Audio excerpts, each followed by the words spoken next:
മധ്യ തിരുവിതാംകൂറിൻ്റെ സ്വന്തമെന്ന് ഞാൻ അവകാശപ്പെടുന്ന മാമ്പഴപ്പച്ചടി. ചിലർ ഇതിനെ മധുരക്കറിയെന്നും ചിലർ മാമ്പഴക്കൂട്ടാനെന്നും വിളിക്കും. നമുക്കിതൊന്ന് ഉണ്ടാക്കി നോക്കിയാലോ? നാവിൻ്റെ രസമുകുളങ്ങളെ ത്രസിപ്പിക്കുന്ന രുചിയാണിതിന്. മധുരവും പുളിയും ഒത്തുചേർന്ന മാമ്പഴമാണ് കേട്ടോ ഇതിന് വേണ്ടത്. എൻ്റെ ഈ ചന്ദ്രക്കാരൻ മാങ്ങയായിരുന്നു ഉണ്ടായിരുന്നത്, അപ്പോൾ അതെടുത്ത് ഞാൻ ഉണ്ടാക്കിയാണ്. മാങ്ങയുടെ 2 സൈഡും പൂളി എടുക്കുക. നമുക്ക് കൽച്ചട്ടിയിൽ ഇതുണ്ടാക്കാം. കൽച്ചട്ടിയിൽ ഒരു ഗ്ലാസ് വെള്ളം ഒഴിച്ച് മാങ്ങയും ഇട്ട് അടുപ്പത്ത് വയ്ക്കുക. ഇതിലാകുമ്പം കറക്റ്റ് കൺസിസ്റ്റൻസിയിലിരിക്കും. 1/2 സ്പൂൺ മഞ്ഞൾപ്പൊടി ചേർക്കുക. കാശ്മീരി ചില്ലിയും നമ്മുടെ സാധാരണ മുളക് പൊടിയും കൂടെ ചേർത്തിട്ട് ഒരു 1.25 സ്പൂൺ ഇടുക. നല്ല കളറ് കൊടുക്കും കേട്ടോ കാശ്മീരി ചില്ലി ഇട്ട് കഴിഞ്ഞാൽ. പിന്നെ നമ്മുടെ കല്ലുപ്പാണ് ഞാൻ കൽച്ചട്ടിയിലൊക്കെ സാധാരണ ഉപയോഗിക്കുന്നത്, അതുകൊണ്ടാണ് അതിട്ടത്.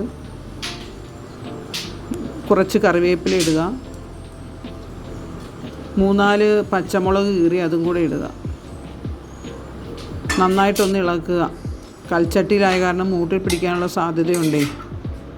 നന്നായി ഇളക്കി കൊടുത്ത് മാമ്പഴം ഉപയോഗിക്കുമ്പോൾ അത് തൊലിയൊന്നും കളയണ്ട കേട്ടോ. ഇതിനൊരു ചവർപ്പും എല്ലാം കൂടെ ചേർന്ന ഒരു കറിയാണല്ലോ ഇത്. അത് കാരണം അത് തൊലി കളയേണ്ട ആവശ്യമൊന്നുമില്ല. അടച്ചു വയ്ക്കുക. മൂടി തുറന്ന് നമുക്ക് ഇടയ്ക്കൊന്ന് ഇളക്കി കൊടുക്കാം. ഉപ്പൊക്കെ വേണമെങ്കിൽ ഈ സമയം ചേർക്കാമേ. തൊണ്ട് നന്നായിട്ട് വേവണം. ഒരു വലിയ കഷ്ണം ശർക്കര നമുക്ക് ഉരുക്കിയെടുക്കാം. അത് ഒരു 1/2 ഗ്ലാസ് വെള്ളത്തിൽ മതി. തേങ്ങ പൊട്ടിച്ച് അതിൻ്റെ ഒരു 1/2 മുറിയെടുത്ത് ചിരണ്ടിയെടുക്കുക. ഞാൻ തേങ്ങാ വെള്ളത്തിൻ്റെ ഭയങ്കര ഫാനാണ് കേട്ടോ. അതിൽ ജീരകം ഇടുക. 1/2 സ്പൂൺ ജീരകം മതി. 1/2 ഗ്ലാസ് വെള്ളവും കൂടി ഒഴിച്ച് അരച്ചെടുക്കുക.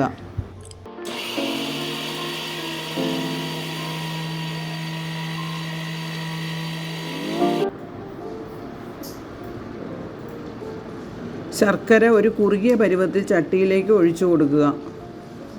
അല്ലെങ്കിൽ ശർക്കരയുടെ വെള്ളവും ചട്ടിയിലെ വെള്ളവും കൂടെ ചേർന്ന് അധികം വെള്ളമായി പോകും. നന്നായി ഇളക്കി യോജിപ്പിക്കുക. ശർക്കരയുടെ മധുരം മാമ്പഴത്തിലേക്ക് നന്നായിട്ട് പിടിക്കണം. നന്നായി ഇളക്കി കൊടുക്കുക. ഇനി അതിനകത്ത് കിടന്ന് ഒന്നും കൂടെ മാമ്പഴം വേവട്ടെ. കണ്ടോ, ഈ ഒരു പരുവത്തിൽ എടുക്കണം.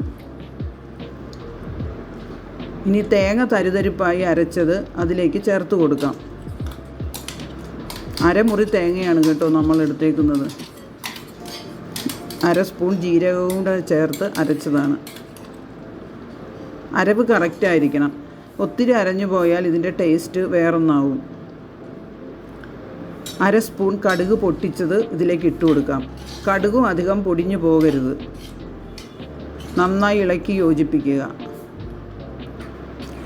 ഇനി ഒരു 2-3 മിനിറ്റ് ചൂടായാൽ മതി. ഒരു തിള വന്നതിന് ശേഷം നമുക്കത് വാങ്ങി വയ്ക്കാം. വളരെ ടേസ്റ്റാണ്. മധുരം വേണമെങ്കിൽ ഇനി കൂടുതൽ വേണ്ടവർക്ക് ചേർത്ത് കൊടുക്കാം കേട്ടോ.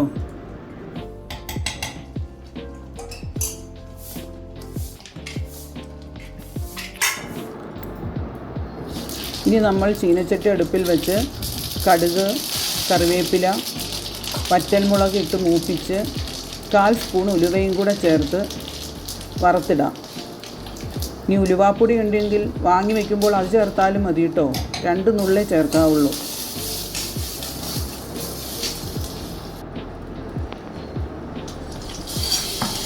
നന്നായി യോജിപ്പിച്ച് കൊടുക്കുക.